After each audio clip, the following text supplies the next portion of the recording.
Parker and I want to go a little bit deeper into two of those case studies.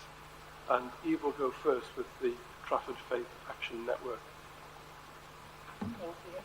I'm pleased to update colleagues on the success of the Trafford Faith Action Network, which I launched last September. The aim was to implement the Greater Manchester Faith-Equalities Covenant in a way that was directly relevant to Trafford and in a way that could genuinely be owned by our local faith community.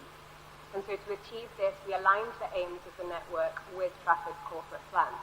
Each meeting of the network has therefore been very strategic, bringing together council officers with faith and community leaders to engage with these priorities and to work actively together to make Trafford even better for everyone.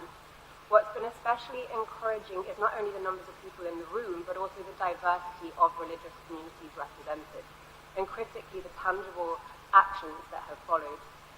For example, a local after-school interfaith club first discussed in the network has since secured national lottery funding and is supporting young people across Greater Manchester.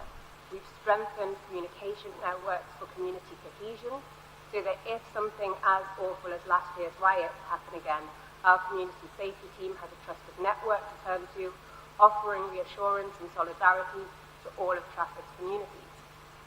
In our first meeting, young people themselves spoke about the rise in hate crime and its impact on mental health. And from that, we've been working with GM colleagues and neighbouring boroughs on a CCIN application to develop a toolkit to better support our young people. In our most recent meeting, the focus was on health skills and what it means to truly live well. And officers and members were able to learn about work that's already being done to address health inequality within faith communities, whilst also ensuring that faith groups are fully connected into borough-wide initiatives. And importantly, we also dedicated time in that meeting to community cohesion. It was great to see a packed room with the leader of the council and our chief exec, and arguably almost every faith group represented, all speaking about the importance of cohesion. The gathering itself was a powerful counter-narrative to the negative stories that we're seeing far too much of hate, xenophobia and racism that we are too often hearing too much about. It showed in action the kind of Greater Manchester that we want to be. So I'm hoping to see more of this.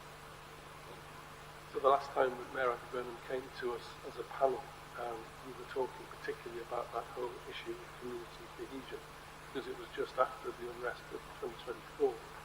And I think, Andy, you invited us to consider how we might mobilise